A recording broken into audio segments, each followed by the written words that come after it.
جو ایران کی آپ نے بھی سنا ہوگا، یہ پہلی مرتبہ نہیں، ایک تو خیر انہوں نے ترانہ بھی بنا چھوڑا پاکستان کے شکریہ اور ان کے اظہار تشکر میں، اور ساتھ پہلے آپ نے دیکھا پارلیمان میں ان کی جو پریزیڈنٹ نے ایرانی نے باقاعدہ ایک چانٹنگ کروائی جب ایران پر اٹیک ہوا تھا اسرائیل کا اور امریکہ کا، اور ہم نے سپورٹ کیا تھا. تو ہاؤ ڈو یو سی دس، یہ جو ابھی لیٹسٹ ہے سچویشن؟ جی دیکھیے نسیم، ہماری بہت کنسسٹنٹ پالیسی رہی ہے کہ یہ جو انسانی حقوق کی ایکسپلوئٹیشن جو کرتے ہیں، اسپیشلی جو ویسٹرن ممالک ہیں، انہوں نے یہ ایسا انسانی حقوق کا جو شوشہ ہے اس میں بہت ساری ہپوکریسی ہے، اور وہ صرف ان کی جو ایڈورسریز ہیں یا ڈیولپنگ کنٹریز ہیں ان کو ٹارگٹ کرتے ہیں، اور جو باقی جو ان کے دوست ہیں ان پہ کوئی نظر نہیں آتی ہے. تو اس لیے ہماری پالیسی یہ رہی ہے کہ یہ سلیکٹیو اپروچ نہیں ہونا چاہیے. دوسری چیز، ایران کے پیچھے تو بہت سالوں سال سے یہ پڑے ہوئے ہیں کہ ان کے اوپر پریشر جاری رہے، نہ صرف نیوکلیئر ایشو کے اوپر پر انسانی حقوق کے اوپر بھی پریشر جاری رہے. وہ ان کی یہی کوشش ہے کہ وہاں رجیم چینج آ جائے. تو پاکستان نے ہر وقت اس کی مخالفت کی ہے، اس قسم کی سلیکٹیو اور پولیٹیکلی موٹیویٹڈ جو مووز چلتی ہیں ہیومن رائٹس کونسل میں اور دوسرے اداروں میں. تو یہ ہماری کنسسٹنٹ پالیسی ہے، اور یہ اچھا ہے کہ ہمارے ایرانی بھائی جو ہیں انہوں نے ابھی اس کو ریکگنائز کیا ہے اور ہمارا شکریہ ادا کیا ہے. پر یہ ہماری کنسسٹنٹ پالیسی رہی ہے. اور یعنی کہ جو یہ کہا جاتا ہے کہ امریکہ کے انفلوئنس میں آ کے جی ڈونلڈ ٹرمپ بڑی پاکستان کی تعریف کرتے ہیں، اور اس کی کرتے ہیں، اس کی کرتے ہیں، اور آرمی چیف کی کرتے ہیں، اور پرائم منسٹر کی، تو جی یہ اب ہم بالکل کہ ہم تو امریکہ کی جو پالیسیز ہے ہم انہی کے ساتھ چل رہے ہیں. تو اس پر آپ کیا کہیں گے؟ جی دیکھیں، ہر مسئلے کی اپنی پوزیشن ہوتی ہے. جہاں تک کہ ہماری جو گڈ ول بنائی ہے امریکہ کے ساتھ وہ اپنی جگہ پر ہے، وہ کیوں نہیں بنائیں ہم. بالکل اگر ہمارے پاس موقع ہے، پولیٹیکل سپیس ہے، اگر دوسرا نقصان نہیں ہوتا اس سے، ہمارے تعلقات چین سے نہیں بگڑتے ہیں، مسلمانوں سے نہیں بگڑتے ہیں، تو ہم کیوں نہیں امریکہ کے ساتھ بہتری کریں. وہ تو اپنی جگہ پر ہے. پر ہماری ہر ایشو کے اوپر پالیسی ہم سوچ سمجھ کے بنانا چاہیے، اور ایسے ہی بنتی ہے. ہماری فارن آفس اسی لیے تو موجود ہے کہ انالیسس کر کے ہر مسئلے کے اوپر ایک پرنسپل پالیسی بنائے، اور policy in the interest, national interest of Pakistan. اچھا، تو اسی زمرے میں اگر ہم بات کریں کہ جو بورڈ آف پیس ہے جس پہ کہ 8 ممالک جو ہیں جو ٹرمپ پلان کے ساتھ بھی ہیں، انہوں نے ایک جوائنٹ سٹیٹمنٹ دی اور انہوں نے کہا کہ جی we will be on this board of peace. اب اگر امبیسڈر صاحب اگر ہم دیکھیں جو بورڈ ہے اس کے حوالے سے جو وائٹ ہاؤس نے سٹیٹمنٹ دی، اس میں تو پہلے 7 یا 8 لوگ ہیں جو انڈیویجولز ہیں، اس میں پھر ایک اور ہیں جن کو میرا خیال ہے جو something like a secretary جو کہ ایکٹیو رہیں گے، اس میں وہ this Bulgarian former foreign minister defence minister جو اس وقت یو اے ای کی ایک اکیڈمی میں میرا خیال ہے پڑھا رہے ہیں یا اس کو ہیڈ کرتے ہیں. تو آپ اس کو بورڈ کے حوالے سے اب یعنی کہ پاکستان میں کچھ میرا خیال ہے کوئی بہت ہی زیادہ ایک پریشانی کچھ زیادہ ہی حاوی ہو جاتی ہے میرا خیال ہے لوگوں پہ. تو پہلے انہوں نے کہا جی ٹرمپ پلان کو دیکھیں، تو ٹرمپ پلان میں تو ہم نے کوئی we didn't change our positions. I mean آپ جانتے ہیں جو آپ نے ٹریننگ دی، جو آپ نے پوزیشن لی when you were there, exactly the same position on diplomatic front we are taking. So اب بورڈ پہ جب گئے ہیں تو پھر یہی بات ہے کہ جی بورڈ پہ گئے ہیں تو اب کیا کریں گے، پاکستان نے بڑا غلط کیا ہے. آپ کی کیا اس پہ رائے ہے؟ یہ دیکھیں، اس میں 2-3 پہلو ہیں نسیم.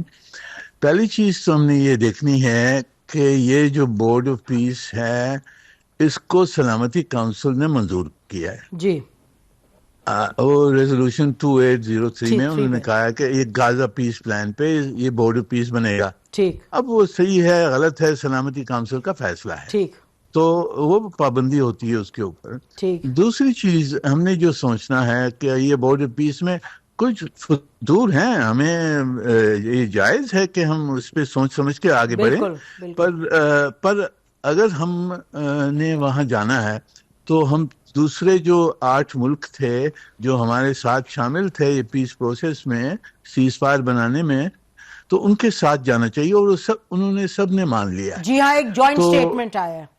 ہاں, تو انہوں نے سب مان لیا, تو ہمارا باہر رہنا بہت مشکل ہو جاتا ہے. تیسری چیز یہ ہے کہ اگر یہ پیس پلان وہاں ڈسکس ہوگا, اور وہ ہوگا, اگر وہ ڈسکس ہوگا تو یہ کیا بہتر ہے کہ ہم وہاں موجود ہوں, ہماری صلاح مشورہ, ہماری جو ویوز ہیں وہ پیش کر سکیں, یا وہاں سے ہم ایبسنٹ ہوں تو ہماری پوزیشن بالکل وہاں واضح نہیں ہوگی. جی. تو اس لیے میرے خیال میں بیلنس کے اوپر ہم نہ نہیں کر سکتے تھے, اور ہم نے جوائن کیا ہے, پر وہ جوائن کر کے ہم نے فوکس رکھنا ہے غازہ اور فلسطین کے اوپر, اور جو دوسرے مسئلے وہ چاہتے ہیں جو جس کا ذکر کیا گیا اس پہ ہماری اتنی کوئی زیادہ دلچسپی نہیں ہوگی. ہماری فوکس ہونی چاہیے غازہ اور فلسطینین پیس پلان کے اوپر, Palestinian state, Palestinian self determination, یہ ہماری آبجیکٹیوز وہاں ہوں گی, اور ہم نے اس کو پیش کرنا ہے, تو اس کے لیے موجودگی ضروری ہو جاتی ہے. اچھا, یہ ایک اور بھی معاملہ ہے کہ یہ انہوں نے امریکی صدر نے کل کہا ڈیووس میں ایٹ سم پوائنٹ کہ ایک مسلم ملک ہے, وہ عرب ملک نہیں ہے, اس نے ہمیں کہا ہے کہ ہم ڈس آرمامنٹ میں آپ کی مدد کریں گے. اور جب ہماری ادھر بات ہوئی ٹاپ لیولز تو انہوں نے کہا کہ پاکستان از ویری کیٹیگوریکل, اور پاکستان نے متعدد مرتبہ یہ کہا ہے کہ بالکل پاکستان کی فورسز کا سوال ہی نہیں کہ پیس انفورسمنٹ میں جائے, یعنی کہ حماس کی ڈس آرمامنٹ میں. تو یہ امپورٹنٹ پوائنٹ ہے, اور یہ آپ اس پر کیا کہیں گے؟ یہ دیکھیں, حماس کی جو ڈس آرمامنٹ ہے that has to be part of the political process. جو stage 2 پیس پلان کا تھا اس میں 2 چیزیں ہونی ہیں, ایک فل اسرائیلی withdrawal from غازہ, جی, اور دوسرا پیلسٹینین وہ جو حکومت بنے گی ٹیکنوکریٹس کی, اور سائملٹینیسلی حماس نے مانا ہے کہ وہ ڈسارم کریں گے, ٹھیک, but only as a part of the political process. بالکل یونیلیٹرلی وہ ڈسارم نہیں کریں گے. تو ہماری تو یہی پوزیشن رہی ہے کہ بھی ان کو ڈسارم کرنے, فورسبلی تو ڈسارم نہیں ہوں گے, وہ تو لڑیں گے. تو فورسبلی کوئی یعنی کہ ڈسارم کرنے کا ان کو فورسبلی کوئی میرے خیال میں جائز نہیں ہوگا. بالکل. تو اس لیے کوئی سوال نہیں پیدا ہوتا کہ ہم جا کے فورسبلی حماس کو ڈسارم کر سکیں, وہ ہم نہیں کر سکیں گے, نہ کرنا چاہیے, بالکل نہ کرنا چاہیے. اور فائنلی یہ بتائیے منیر اکرم صاحب, یہ یاسین ملک صاحب کے حوالے سے یہ دس از ویری ورنگ جو وہاں سے خبریں آ رہی ہیں کہ جو ہندوستان کی جو مودی کی حکومت ہے وہ تلی ہوئی ہے, کیونکہ وہاں کہیں اس کی انصاف نام کی تو کوئی چیز نہیں ہے where it comes to the Kashmiris. تو انہوں نے یہ اب خبر آ رہی ہے کہ ان کو سزا دی جائے گی پھانسی کی. تو اس میں اور 4 دن میں شاید میرا خیال ہونے والا ہے, 5 دن میں 28 کو آنا ہے فیصلہ. تو جے کے ایل ایف نے بھی انہوں نے کوئی ہڑتال وغیرہ کا کہا 27 کو. پر what can Pakistan do at this stage, بتائیں. یہ نسیم آپ تو جانتی ہیں ہیومن رائٹس کاؤنسل میں آپ بھی تھیں. ہم نے ہیومن رائٹس کاؤنسل کی جو اجلاس ہو رہا ہے وہاں ہم قرارداد پیش کریں condemning the Indian action. We should do that. Condemning the sentencing against Malik. ہمیں ذرا تھوڑے اس میں تھوڑا جان ڈالنی پڑے گی اپنی پوزیشن میں. جی اب بڑا اچھا ہے کہ آپ نے ذکر کر دیا اس وقت کا کہ جب آپ لیڈ کر رہے تھے اور کشمیر پہ ہم ریزولوشن لے کے جانے والے تھے اور لے گئے تھے, اور انفیکٹ ٹیبل بھی کر دی تھی. تو منیر اکرم صاحب, اس وقت Iran didn't do well by us, اور ہم ایران کے ساتھ کھڑے رہے ہیں.